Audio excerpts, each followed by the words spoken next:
What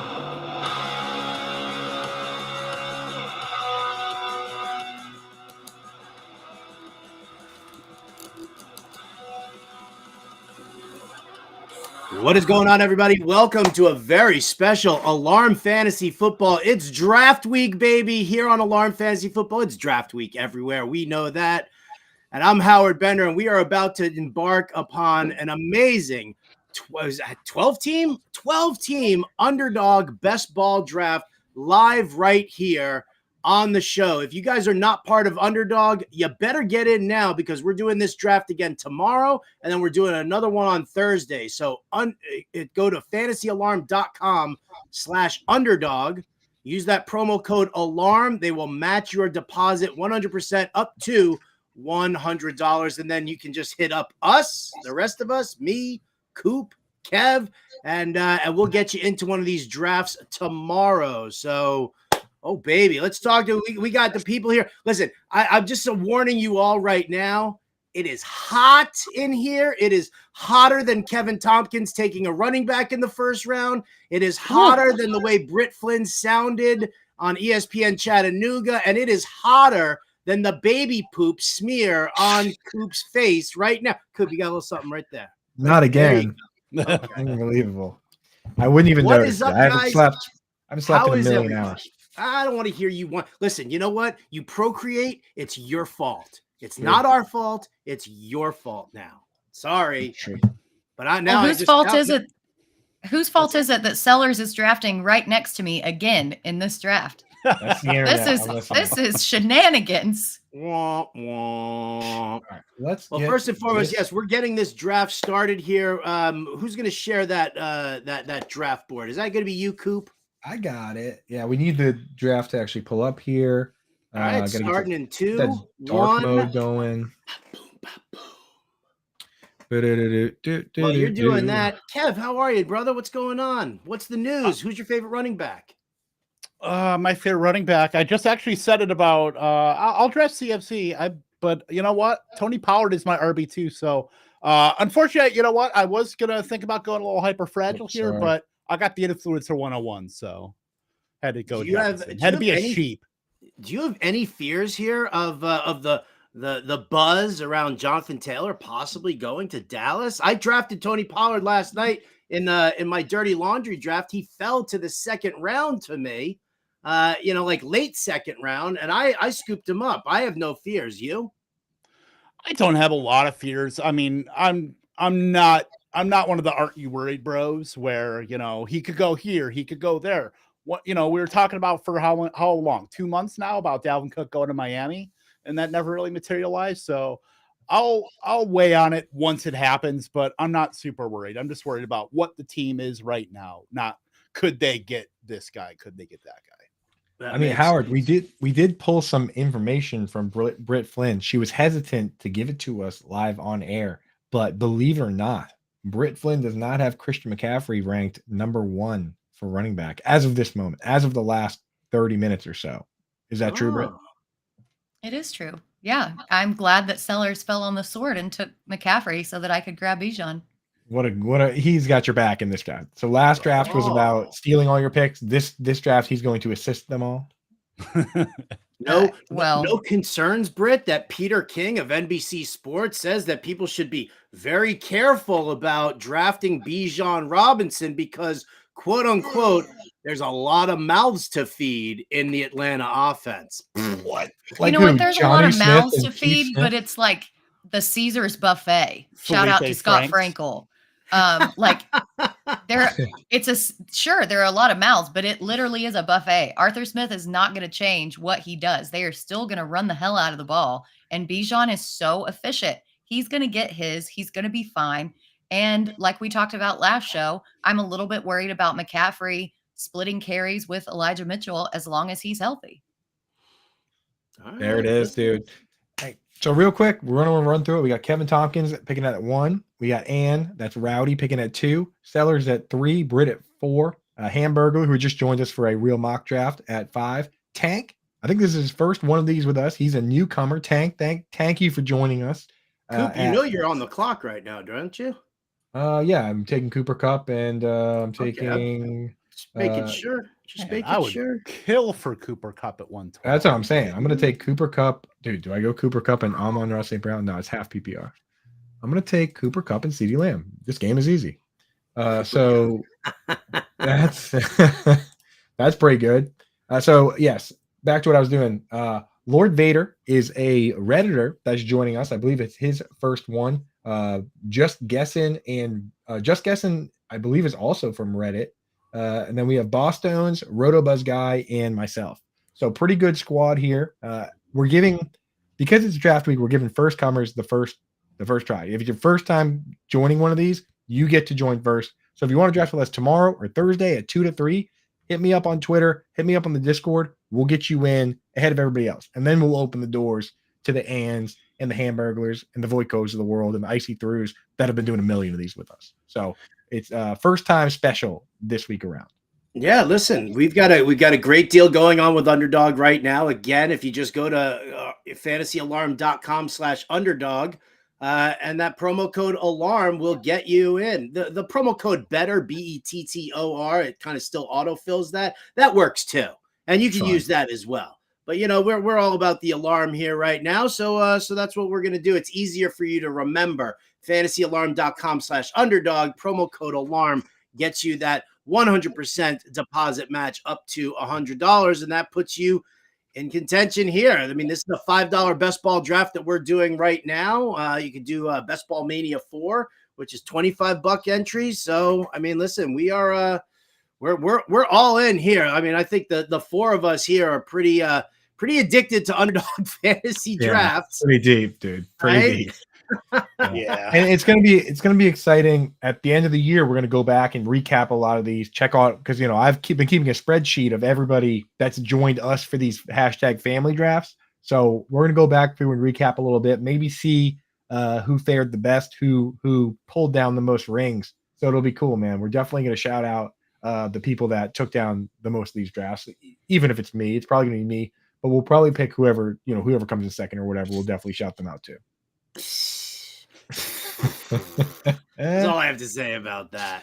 Honestly, I might not even be in the most of these. The #family drafts. I think Chris Sellers might be in the most out of everyone. It is very possible. There you go, Coop. That's an olive branch to you. Even look at you go. Okay, so we just talked.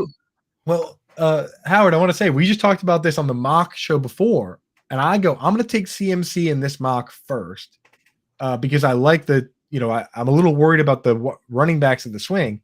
Kev just did the opposite, and I kind of really like what you did there.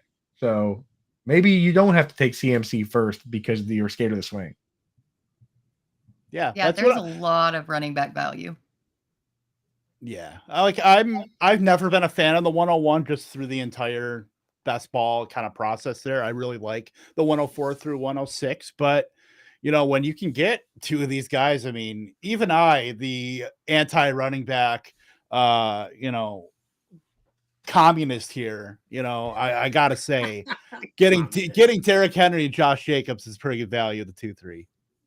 Yeah, I'm feeling good about it. And if you're drafting those guys, we can be confident. I mean, Derrick Henry, if you really think about it, go back and look at it. When was the last time Derrick Henry didn't finish top 5 in a half PPR format like this? We're talking years ago, man. Like, he's been pretty locked in, for better or for worse, as a top 5 guy, even when he's missing, time. So, and I don't know if you heard, he plays the Texans in week 15 and 17. Is he good against that team? We'll have to go back and check. Right. I just want to say I'm highly disappointed about everyone for letting I don't want to mispronounce the name, but the Travis Kelce, Patrick Mahomes stack. I'm very disappointed. I know. Yeah, you should call him Tank. So yeah, and I mean, he got Devontae Adams. Devontae Adams, my guy too. I'm loving that. We got a couple stacks here. I also noticed Boss Tones came in, did AJ Brown, Jalen Hurts. So yeah, I mean, right out of our mock draft, we go back into a best ball and we're back to Stack City, right? Well, that's what I wanted to ask all three of you guys there, because I've got people who are hitting me up on the regular, about stacking in season long, and I'm like, it's just not something I want to do. But in best ball, I definitely look at it a lot differently. I'm curious as to how you guys think about it. It can work out very well or very badly.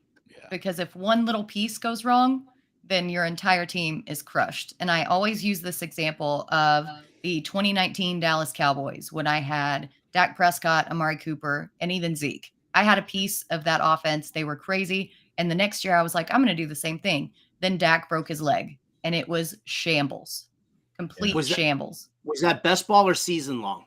No, it was season long. Ugh, yeah. See, I don't stack in season long. What about you, Kev? See, I'm fine with it, but not going overboard because I think it's a good way to make a correlated bet on an offense. Like in the Kings Classic, I took Austin Eckler, Justin Herbert, and Keenan Allen. Maybe that's going overboard, but that's a big chunk of the Chargers offense that we know is going to be passing a lot and going to be very productive. So I do like that, and that's something where I didn't set out to do that, but it just kind of worked itself out that way. So like making, I'm not going to go overboard and stack like Joe Burrow with, or, Josh Downs, Alec Pierce, Michael Pittman, and Anthony Richardson. I'm not going to go ahead and do that, but like a skinny stack or maybe two guys, one later, one earlier. I think it's fine. Yeah, I have a pretty clear policy on this, and it's the same as my policy on healthy players that we consider quote unquote injury prone. So I treat the healthy players that are injury prone the same way I treat stacks, where I only use it as a tiebreaker if I have two guys not only in the same tier, but I can't really differentiate between the two. I will never draft a worse player over a better player to complete a stack, or because I heard a rumor that he's going to get hurt even though he's healthy. I'll only use it as a tiebreaker. So that's where I live on it. If I'm sitting there and I don't care between, if Dak Prescott or Deshaun Watson, I'll take one based on a stack if it's that close for me, but I'm never going to skip over a player I think is better. I think you lose all value doing that. So that's my personal policy on those. If a guy is actually hurt, then that's the same thing. I'll include that, but I'm not going to play the guessing game on injuries, and I'm also not going to draft worse players just to stack things up. Gotcha. Well, all right. So, and you know what? I got it in the chat right here. Sellers using a complete misconception or a misnomer, should I say. In season long, I like stacking QB RB. Well, first and foremost, if you're doing a quarterback with a pass catcher, that's a pairing. That's not a stack. A stack is when you're doing something like QB, RB, wide receiver, QB, 2 wide receivers, QB, wide receiver, tight end. Like a stack is 3 players or more. A pairing, which makes sense. You know what? Yes, if I've got Justin Herbert and I want to pair him with Keenan Allen or Mike Williams, yes, that works. If I want to pair Lamar Jackson with Mark Andrews, which I was doing in the Kings Classic, that's something that I'm perfectly fine with. Stacking is 3 or more players from the same offense, QB and whoever they've got out there. And that's fine for a best ball tournament for me, but it's not something that I want to do in season long because again, if they have a bad week, your entire fantasy team shits the bed for that week. And then you're going to end up losing. And then where are you at? You know what I'm saying? Oh, did I just channel my inner Corey I was Parsons? going to say you channeled Corey. I'm channeling my inner Corey Parsons. I love this. By the way, as you said that, I tried to do some synergy there. As you were talking about pairing Justin Herbert with Mike Williams. Justin Herbert with Mike Williams at the 4-5. There it is. Scott Frankel with a good point here. Who are you and what did you do with Kevin Tompkins? Only 2 wide receivers in 5 rounds. Are you feeling okay, dude? I got some work to do. Let's just say that. Listen, I like you mixing it up, man. I think that is it's a quality move. It's an absolute quality move. I'm fine with, like trying different strategies. Listen, I say this to people all the time. Now, this is best ball, and best ball is a totally different animal. But when you're playing in like season long and you start doing mock drafts, I always do a mock draft or a couple of mock drafts before my like main drafts. And I don't take a single player who I've taken before in the preseason.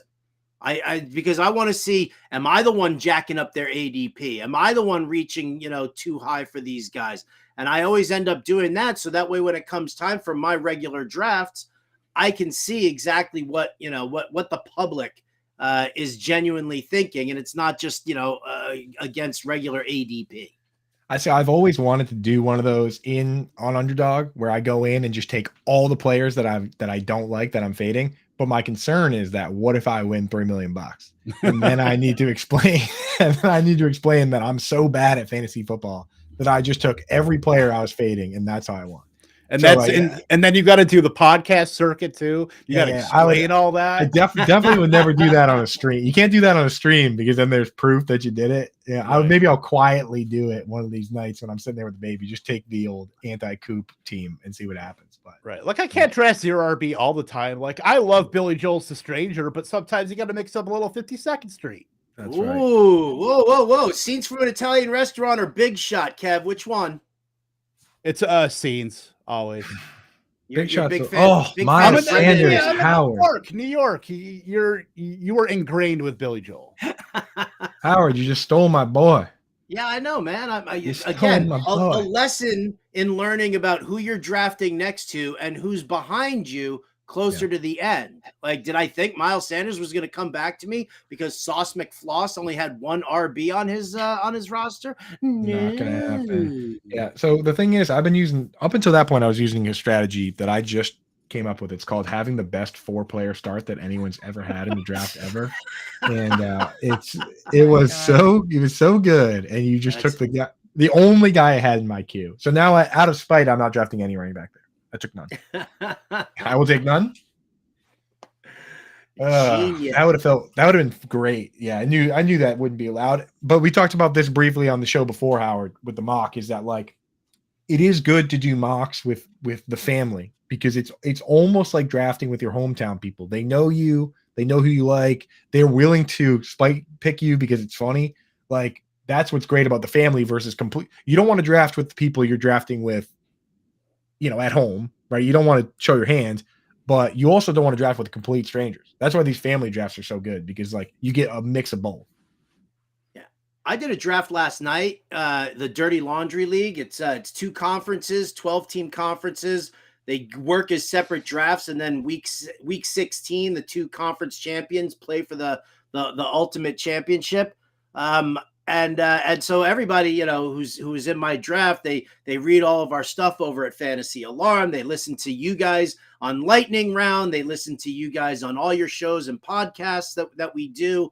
And they, for lack of a better way to say it, put your earmuffs on if you're sensible or if you're sensitive. They fucked me. Fucked me in the worst way, man. They started spite picking. They started taking all my guys, like right down to the point where my friend Rhea sniped the Jets defense from me, like 2 rounds early, just to be up yours, Bender. And I was like, you got to be shitting me here. Yeah, she took a bad defense just to be mean to you, huh? The Jets defense is not bad. I'm kidding. I like the Jets. The Patriots fan in me had to just throw something out there, but no, I like them. Oh man, amazing turnaround because Robert Saleh came in. Not only did he come in and have to bring in his guys and do his thing, that was a full overhaul, right, Howard? They went from 3-4 to 4-3, or was it the other way around? Yeah. So just a nice little revamping of what they were doing. They, it's just they cater to the personnel that they've got. I love what's happening. I'm trying not to become like that huge, like the homer that most Cowboys fans are, Yeah, Britt, don't shake your head at me. You, Bowden, Ronis. I can't get away from him, dude. Corey Parsons, Jed Piacenti, Glenn Colton, Michael Fabiano, like all of these people, they like haunt my dreams with their homerism. Can't get away, dude. There's something that it is funny that like a lot of these big media personalities like Britt Flinn going on ESPN, they just go right for America's team, dude. They care about the star on the helmet. It's like, it's like it's like a big bug zapper for stars. Listen, I watched the Cowboys when all we had was antenna. And as a kid, I always wondered why it was snowing in Texas because the reception was horrendous. So I don't want to be accused. You didn't come the big shot route. Why does somebody keep going shh in front of the microphone? What? The snow? Yeah, no, it was, Thank you, Howard. I got it. I barely landed. Holy shit. You made it. Landed right You did here. Landed right here. Oh man. So, how does everybody like their team so far? Let's give the people. This isn't just a great opportunity to draft alongside these beautiful people that are here with me, but this is also a chance to, maybe learn a little something there. Like Kev, broken wrist for Jackson Smith and the Jigba, and you're like, I don't care. He's still a 6th round pick for me. With the receivers on the board, I'm fine with taking a shot on him because he's my wide receiver 3. So I'm totally fine with, even if he doesn't come back week 1, he can come back week 3, 4, and still, kind of, I don't know if he's going to take over the offense, but at least be a huge part of it. So I'm fine. There's no chance about getting him on the next wrap, but I took Cam Akers as well, a little modified hyper fragile. I am done drafting running backs. So and don't worry, I'm not going to be taking any more running backs from you. I am legitimately done. That's fair. I think the thing with wide receivers, especially rookie wide receivers, well, honestly, really just rookie wide receivers, is that you always have to leave room for the two far ends of the spectrum. You have to leave room for the fact that they're completely terrible, which is like N'Keal Harry. But you also have to leave room for the possibility that they're just crazy special and there's nothing going to stop them from taking over, which, like Justin Jefferson. So, I mean, there is a world where Jackson Smith and Jigba is just so damn good that they couldn't possibly take him off the field. That's why Kev taking him where he did there. I don't mind it if you've already got a couple guys to start already. You know what I mean? And this is best ball, so who cares, right? If he's not good. I mean, I would care if he's not good in a 6th rounder. Yeah, me too. Yeah, well, it is. I mean, I care, but I care a little bit less than if I took him at the 4 or 5 turn, which I would have. I'm on the clock, huh? What you doing here, Coop? Trying to find the tab where I have the draft. Decisions. Trying to get a name in there that's not Dallas Goedert as quickly as possible. All right, there we go. Oh no, 10 seconds. 10 seconds. What are you going to do? Leave me alone. All right. How did I have 3 running backs before Coop had 2, by the way? Oh, wait. Did I auto draft somebody? Did you? Did you mean to take James Conner? I guess so. I meant to take James Conner. Who did I take before that? Michael Pittman? I didn't want to take Michael Pittman. I wanted to take a guy that Howard likes. Howard didn't even take him, so not even going to mention him. Not even going to name drop him until someone takes him. A long way back. I actually like Michael Pittman. What a great pick by me. I'm having this fantastic. Talk yourself into it. Yeah, I took Michael Pittman in the mock. I took Michael Pittman in the mock draft just before this, so a lot of exposure, fully exposed. All right, Britt, it's coming up on you in a couple of picks here. Talk to me here about your team. Do you want to say anything mean about Sellers because he's sniping your guys? I love the Bijan start. I'm in on that. I'm looking here whether or not to continue my stack and fill out another position since I've already got Lawrence and Ridley, but I'm just really not in on this player. So I may end up taking your guy and just continuing to build out. Which guy? Or maybe Mike. I don't know.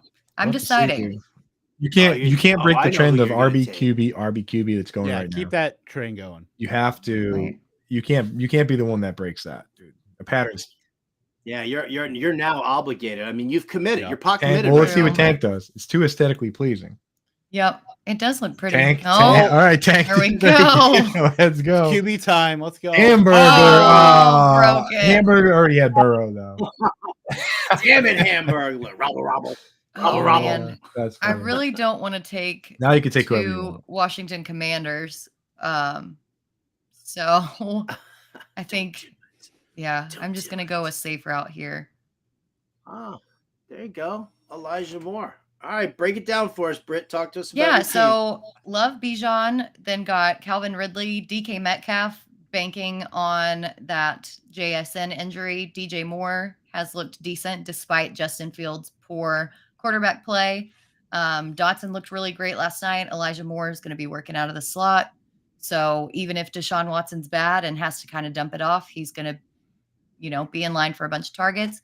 And then David Montgomery, I think, he's gonna be in there. I know that his line's only set for 6.5, but he's gonna get a ton of carries. I think Gibbs is gonna get the pass down work, and it could be very similar to what we saw in New Orleans, 5 years ago. half PPR best ball is Yeah. the land of David Montgomery, right? Like if you're going to take him anywhere, this is the spot because you don't have to worry about playing the guessing game of where and when he scores touchdowns. You just get them all. And if he goes out and has, 10 carries for 28 yards, you don't have to worry about that game. That's not going to be in your lineup. So this is the spot where I like David Montgomery best in this format. And it's such a perfectly built anchor build. Like it looks so pretty. I love it. Oh man, Sellers, I hate you. I know, that's the boy right there. I was hoping to get him. Going right after Goddard though. I mean, what are you gonna do? 9th round Goddard. Come on. So yeah, I probably should have taken Goddard instead of Cousins there, but I was kind of worried that some people were going to start like the Jefferson owner would grab Cousins and try to stack. I want to say, excuse me. See, I'm all choked up here because Rowdy took Cortland Sutton, and I'm I he wasn't getting back. I was going to take him. He wasn't getting back to you. Right. Now I want to say there's a player on the board here that's going to go soon, I imagine, or at some point soon. That usually doesn't ever make it out of Arkansas, but just made it past both Sellers and Britt twice, despite being close to his ADP. Do you think that the ADP, I'm just going to name drop him right now because I don't care. Do you think the ADP for Treylon Burks is still too high after the injury, or where are you guys feeling on that, Britt? No, I think the overcorrection is actually a little bit too much. You guys both passed on him. You took Elijah Moore over him. Do you know 2 weeks ago you were not taking Elijah Moore over Treylon Burks? Again, if you read my article about how to manage too many leagues, part of that article is to diversify. And I have a ton of Burks, so I'm trying to diversify. I don't diversify on air. Not on air. Not on air. On air, I'm planting flags and ripping off buttons, and we're going with the gang. And I'll quietly diversify in the middle of the night, like I said with my with that other team that I'm going to draft with all the guys I'm fading. Now I kind of really want to do it. But yeah, no. Which way do I go? Which way do I go? Which way do I go here? I'm so torn. But you know what? I mean, since we started talking about it, I might as well just do it, right? Right. Just take Treylon Burks. I would have taken him there. I got to get this fella here, and Coop's not giving up on Michael Thomas ever. He's Rick-rolling Michael Thomas. This is the year. So I've noticed Coop has 6 wide receivers through 10 rounds right now. I mean, he wants to draft like me so much. He took my name in the stream platform. That's right, dude. Does it still say Kevin? It says Kevin Tompkins. It does. I mean, I'm Howard. I'm just gonna leave it. Kevin Tompkins and the other Kevin Tompkins. Yeah. Well, I'm Kevin Tompkins too, legally. You're not drafting like Kevin Tompkins. I feel like of the two of us, you need to change your name. Okay. I'll do it. I have the real Kevin Tompkins team here, where my RB2 is James Conner in the 8th round. By the way, double pairing from me. See, everybody just missed that. I got Aaron Rodgers and Garrett Wilson because I'm drinking that Kool-Aid, and a little Kirk Cousins, Jordan Addison, because what the hell? Why not? There we go. You know, one of my favorite Best Ball Mania 4 teams. I paired CeeDee Lamb and Dak Prescott and paired Garrett Wilson with Aaron Rodgers. And that was one of the very early ones that I did. And looking back on that team, I think it's got some juice behind it. I'm really high on Rodgers and Wilson. I think they're going to go places.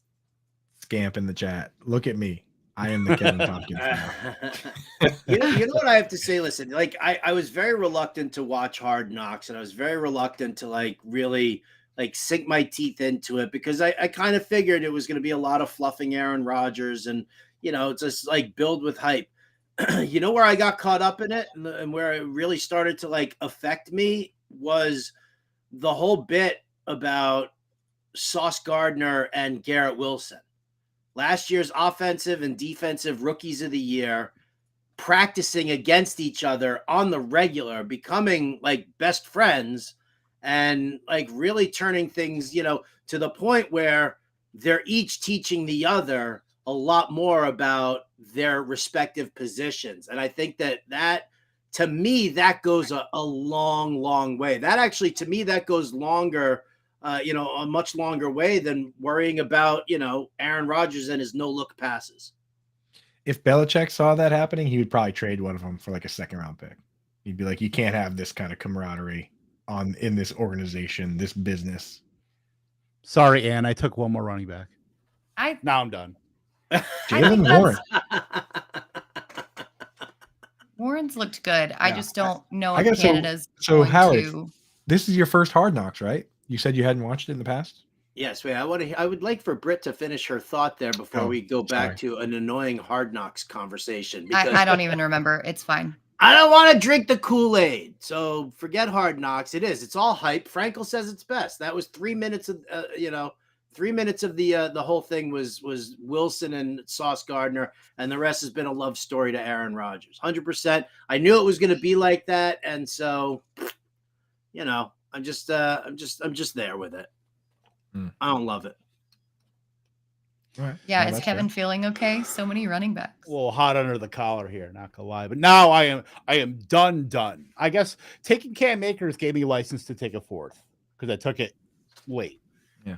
Howard, are you buying the Jalen Warren steam? I mean, the metrics have been there, and he looked kind of good this past week, of course. I'll handcuff him to Najee if I get the opportunity to do it, but I'm not. I'm genuinely not looking because I know, we know the scheme that Tomlin likes to run, right? And while Matt Canada, is trying to, mix in some more pre-snap motion and try and get different personnel guys on the field, this is still like it's a traditional offense. It's a traditional scheme. And Tomlin he's always been more of a one-back guy. And so, Warren might get mixed in, but am I worried that he's going to kill the value for Najee? No, I'm not worried. How about the rest of you kids? Yeah, I think Najee's still the guy. Canada's committed. Warren looks good, but Najee is the guy who's good in pass pro, who's that all-around back. He's been in that system longer. I don't see Canada straying away from him. Yeah, I did a full write-up very recently on why I like Najee still, and I did a little study where I looked at all the situations where teams were in 2-minute drill and Coop. Najee, I know.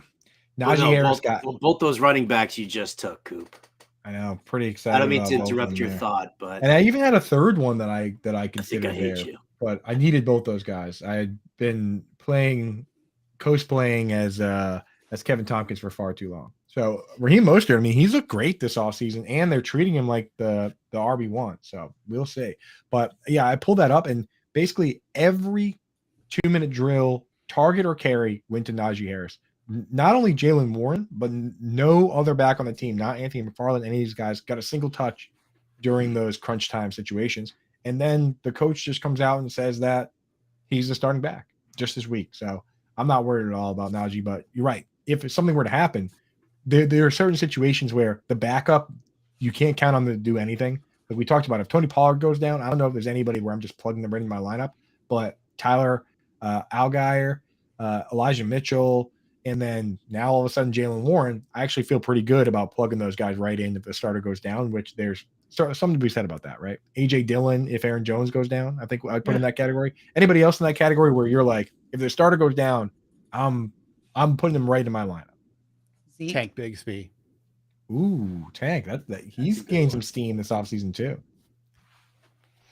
Yeah, we were talking about that at Lightning Round about Kenny Gainwell. Like we were talking about Swift and Rashad Penny all season, but who knew when the host peeled back the curtain on curtain number 3, it was Kenny Gainwell. Oh, crazy. Well, he's passed the eye test. So, yep. We saw him creep up last year, like towards the tail end of the season. You watch what his snap count was, you watch what his touches looked like.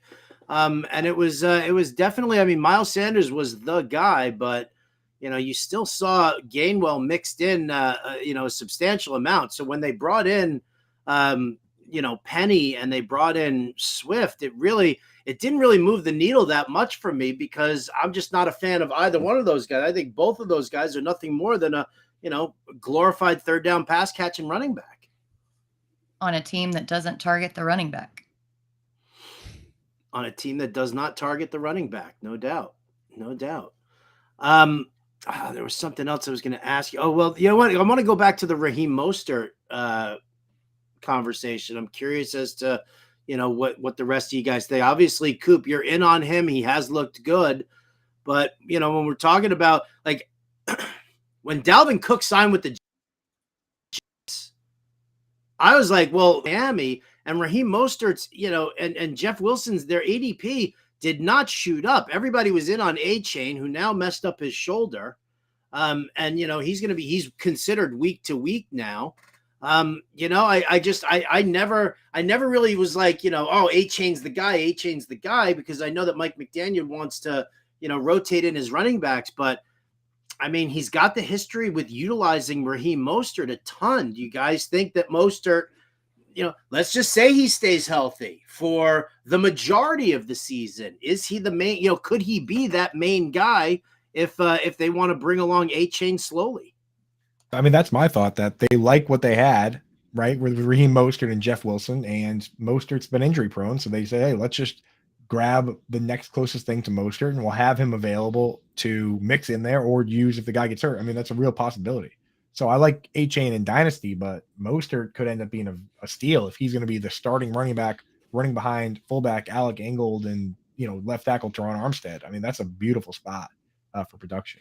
And to answer Scott Frankel's question real quick, Njoku, he at least has a path to be a top 2 target on that team for the entire season. I like Chig in his profile, but, it's Burks and Hopkins. Same thing with Freiermuth. He's kind of not a great quarterback and a lot going on over there. So I still have Njoku ahead of those guys. I have Kincaid ahead, but that's where I'm at. But Britt, Kev, back to the Mostert question. What do you guys think?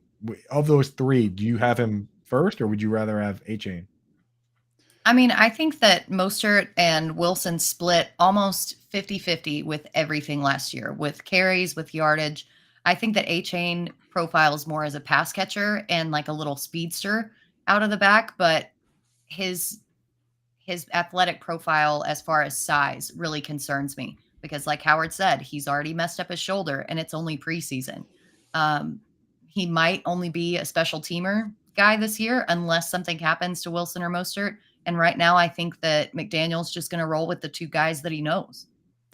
Yeah, I think it's an interesting, just throughout like best ball season, Jeff Wilson and Mostert were like 2 of the most underpriced assets that you could throughout the entire draft board. And then A-Chain was going ahead of them, which I guess you can make the case about, everybody loves the sexy young upside. But when all is said and done, it's going to be Jeff Wilson and Raheem Mostert kind of carrying the rock. Britt said she's 50-50 pretty much last season. So, and to play the Andrew Cooper bingo card, if Tyreek Hill gets tackled at the 1 yard line or it's a pass interference, who's getting that goal line carry? It's not A-Chain, it's not Mostert, it's not Tua with concussion concerns, it's Jeff Wilson. So there's room for both those guys in the offense. And it's the most puzzling thing this entire, best ball drafting season, why Wilson and Mostert were going as low as they have been. Right. Well, because rookie shiny. That's why. Yeah. And I love shiny rookies just as much as the next person. Don't get me wrong. I love them. I love them. After all that Jeff Wilson talk, had to take him.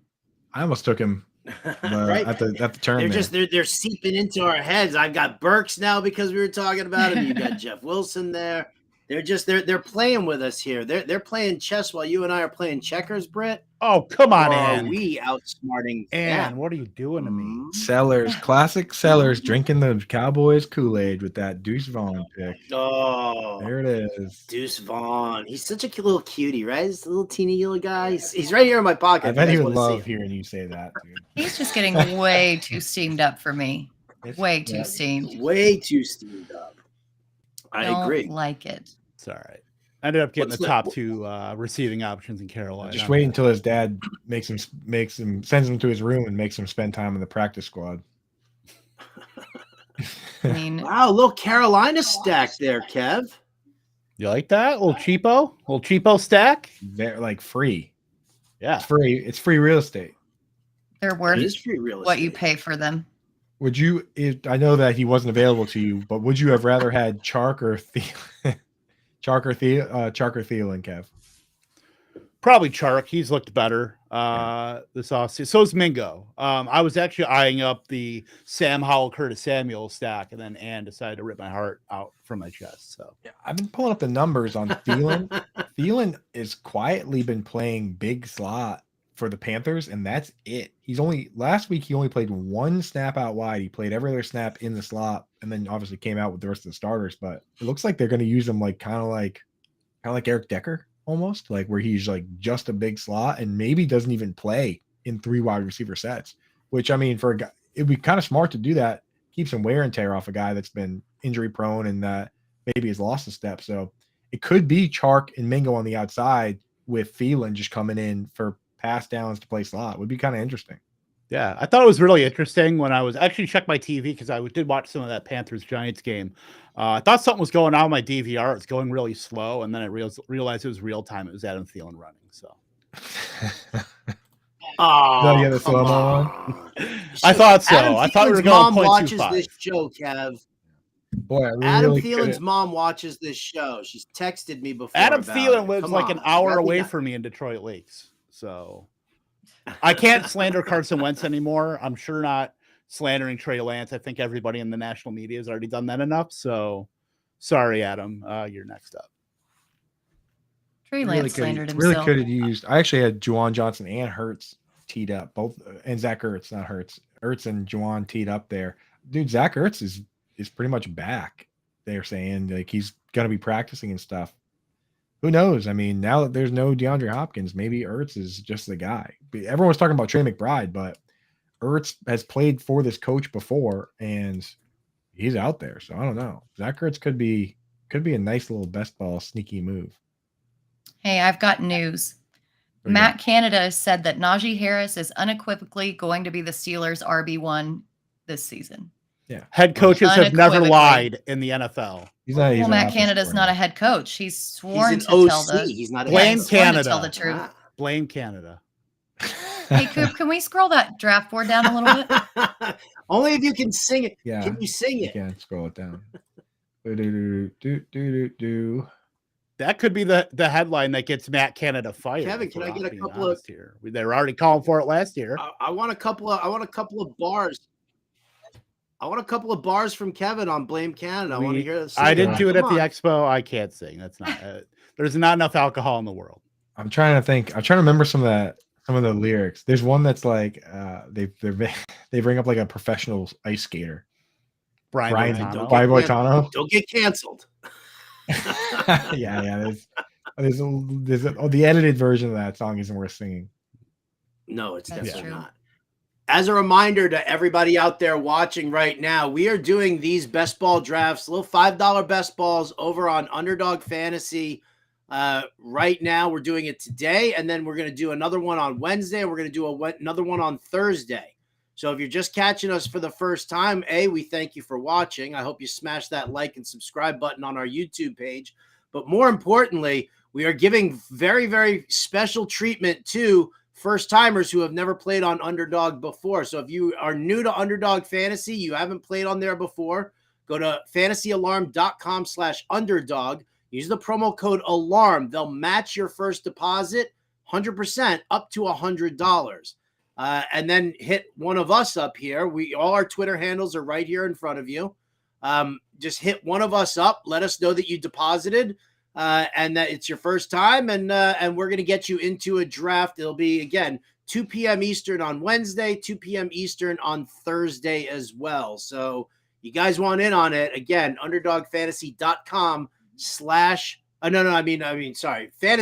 fantasyalarm.com/underdog. Geez, how many times do I have to say this? fantasyalarm.com/underdog, promo code ALARM. That's where you got to go. Whew. It's like when you say something so much that it stops sounding like a word. Oh my God! Somebody hit me with the craziest tongue twister ever. It's the most simple one ever. Have you ever tried to say railroad over and over as fast as you can? Yeah. Give it a try. Let's go one at a time. Britt, you first. Railroad. No. No. You got to do as many as you can. Go first. AI gonna save you. Railroad. Too slow. You gotta go fast. Howard, you give it a try. Railroad. Dude, I've tried it so many times, and I get worse and worse every time. Railroad. I know. I tried it so many times, I literally just sound like a dog. Yeah. Now. Railroad. Dude, it is. Like, and once the more you try it, your brain just turns into. This is going off the railroad. Yeah, you give it a try. This is what happens with the last 2 rounds of a best ball draft, right? Yeah, I will say I'll save Kev from saying railroad by the reverse railroading of Kev. I'll say that I love Ant's Michael Wilson pick for the Cardinals. I've been I just did a write-up. It's on fantasyalarm.com. It's breaking down the entire week 2 of fantasy of the preseason, but I also kind of look retroactively at week 1 as well to give you an idea of what's going on. And Michael Wilson is playing pretty much entirely in two wide receiver sets, and Rondell Moore is kind of the odd man out. So this guy, I mean, he has 30 pounds on the next biggest guy on the team, Greg Dortch and Marquise Brown and Rondell Moore, and he's got 4 inches on the next biggest guy, and he basically is playing split end now, and Rondell Moore is coming in to play slot. So I mean, who knows what Colt McCoy is going to look like or whatnot, but he could be an every down player right off the rip. So Michael Wilson, I'm moving up in my rankings. Sure. Yeah. Moore's playing like primarily slot right now. And yeah, the worry was like, will they throw Zach Pascal in there? Because it is a group of undersized wide receivers. And Zach Pascal, it might be like 6 foot 200. Quietly kind of, yeah. I thought that he was a small guy, but he's not, huh? No. I mean, land of the Giants, Zach Pascal compared to these guys. Yeah, for sure. But yeah, no, Michael Wilson, man, as a rookie, and again, he's a double wild card because yes, he's a rookie. He also suffered a serious injury at Stanford and kind of missed multiple years there. So he popped early on, and then we didn't really even get to see him. So we really have no idea who Michael Wilson is. But the Cardinals' new regime felt like using a 3rd round pick on him, so they liked what they saw. Hard to argue. The floor obviously is low for a guy that played at Stanford and didn't really play much, but the ceiling of a guy that can play a full snap share as a rookie, I'm intrigued. Well, Rondell Moore can only have so many passes behind the line of scrimmage before he gets replaced with somebody else. You got to be able to block on run plays if you want to play every down. I think that's the problem that Rondell Moore inevitably runs into. Yep. And Tank Dell. All right, take us. No, stop it. I'm going to outsource this. Do I take the wide receiver or do I take the tight end? Tight end. I haven't even been paying attention to your team. So tight end. Let's see who Mr. Irrelevant is. Come on. Cole Turner. Ooh. Hey, we took him in that like one of those other drafts. We did. The wide receiver, by the way, who is Trey Palmer, by the way, for Tampa. Oh, nice. Yeah, he looked good. He made a nice catch this week. But all the backup wide receivers, the backup tight ends last night looked great, dude. Isaiah Likely, Cole Turner, Charlie Kohler. I mean, they're hoarding them over there. Yeah. The ones who aren't really tight ends, but they just make them tight ends when they come to the by NFL. Name only. Washington has 1 tight end on the roster that actually played tight end full-time in college. Logan Thomas is a quarterback. John Bates is the one that actually played tight end. Yeah. Logan Thomas is a quarterback. Cole Turner was a wide receiver. Amari Rogers was a quarterback, and Curtis Hodges was a wide receiver. They're not interested in drafting real tight ends whatsoever. Yep. Shout out Curtis Hodges. All right, so let's take a little peek around this board here. Tompkins and me, we've already talked about our drafts, how we kind of went reverse what we usually do. Howard, walk us through this. Though you have a lot of the usual suspects there. Our boy Keenan Allen there, Miles Sanders, but Saquon in the 1st round. I mean, kind of just chalk, right, Howard? I think it's chalk. Absolutely. Listen, I've got Saquon.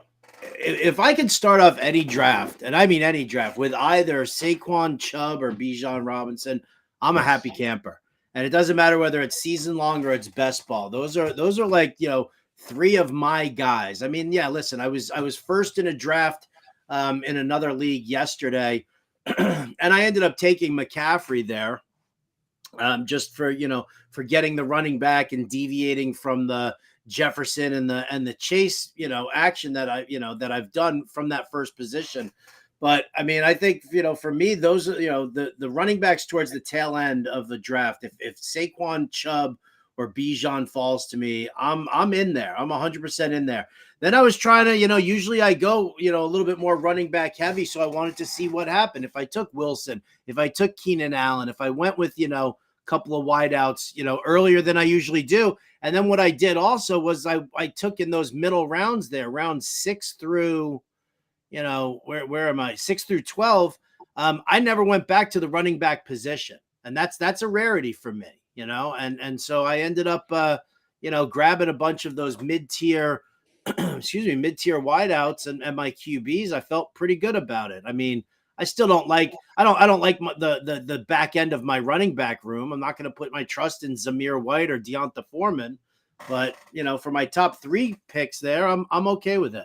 Yeah. We talked about how David Montgomery is very, very format specific and good for this format. Another guy that you drafted that, I mean, if you're talking half PPR best ball, Brandon Cooks, like this is the place for him, right? Like big chunk play, touchdown play, speedy outside guy. This is the land of Brandon Cooks, which is part of the reason why, like, Amon-Ra St. Brown is good in every format. But if there was a format where he's not as good, it's one where it's half PPR and you really need spike weeks. He's not really that guy. He's more of a death by 1,000 cuts. So I love the Brandon Cooks pick there. Yeah, nice little floor there. How about the rest look of at you some guys? Some of these other ones. I want to look at the group here: Lord Vader, Just Guessing, and Bosstones, because those are some new names. A couple from Reddit, a couple from the one. I think one's from our Discord. Out of those guys, I know for a fact, Lord Vader. I believe this is his very, very first one. Either him or Just Guessing. So. Of those teams, which one do you like best of the 8, 9, 10 spot? All right. They're all pretty good. Yeah. I mean, I do like Bosstones because he took a bunch of running backs, but he took them early and never went back to the position, and then still got AJ Brown, Jalen Hurts, Hopkins, still did pretty decent at wide receiver with some correlation. So that would be my pick. I like that. Let me see what else he did. I like that so he had his 3 wide receivers you expect to be in the lineup, and then he went safe with Tyler Boyd and turned right around and went ceiling with Rashee Rice. Love that. Mm-hmm. And that's structurally, that's the most sound team, because a lot of people take running backs and then just continue to keep taking them, where if you take 5 in your first 9 rounds, there's almost not any reason to take any more. Yeah. Agreed. Yeah. With Just Guessing, I like his start, but the Anthony Richardson, Matthew Stafford, CJ Stroud kind of worries me. Like, I feel that quarterback maybe was punted a little too far down the board. I fell for this. I got to ask you guys, because I put myself in the same situation where if I wait on my second quarterback, I find myself reaching for a third one, and I never quite love it. We did the same thing where we didn't exactly reach, but we took a third one in the last round. And sometimes I wonder if it's necessary. Like I have. Yeah. Are they ever even going to crack your lineup? Yeah. I have Lamar Jackson, Derek Carr, Ryan Tannehill. Did I need Ryan Tannehill at all? I would argue that in the last 4 rounds, the most optimal pick you can make is either a quarterback or tight end, because what are the chances that those guys you can put in zeros in your lineup versus dart throw running backs, dart throw wide receivers that might not even see 50% of the routes. So, and a tight end, all you need is a touchdown that week, right? Like Michael Mayer, as much as we talk about it for redraft, we're not really going after him because he's not a top 2 target. He's looking like the starter. Like he started with the starters, and then Austin Hooper came in and played after. So looks like he's wrapping up that gig where I'm going to start in best ball. I'm going to start drafting him too, because, again, all you care about is the touchdown or not. Right. And I'll give you one more. Sorry. I just want to say real quick, King Capital, who won the regular season $1 million last year in Best Ball Mania 3, took last round Davis Mills, and Davis Mills cracked his lineup in week 7 in week 14. So that those picks can save you. $1 million pick. Yeah. Yeah, Oh, I probably should have gone with a third QB, you know? I mean, Rodgers, Cousins, I mean, old, possibly broken. Yeah. Nah, you'll be fine with those They're guys. solid. Oh, I know. I'm gonna win. I'm gonna win the whole thing with this one right here, just so you guys all know. This is the all right. one. That's actually going to do it for us here today on Alarm Fantasy Football. Again, huge thank you to everybody who joined us in this draft. Again, if you want to do one of these drafts with us tomorrow or Thursday, 2 p.m. Eastern, all right, if you're new to Underdog, go to fantasyalarm.com/underdog. Use the promo code ALARM for a 100% deposit match up to $100. And then message us on Twitter, and we'll take care of that. We'll get you into one of these drafts tomorrow or Thursday. So it's going to wrap it up here for us, for Britt Flinn, for Kev Tompkins, for Andrew Cooper. I'm Howard Bender. This has been Alarm Fantasy Football. We'll catch you next time.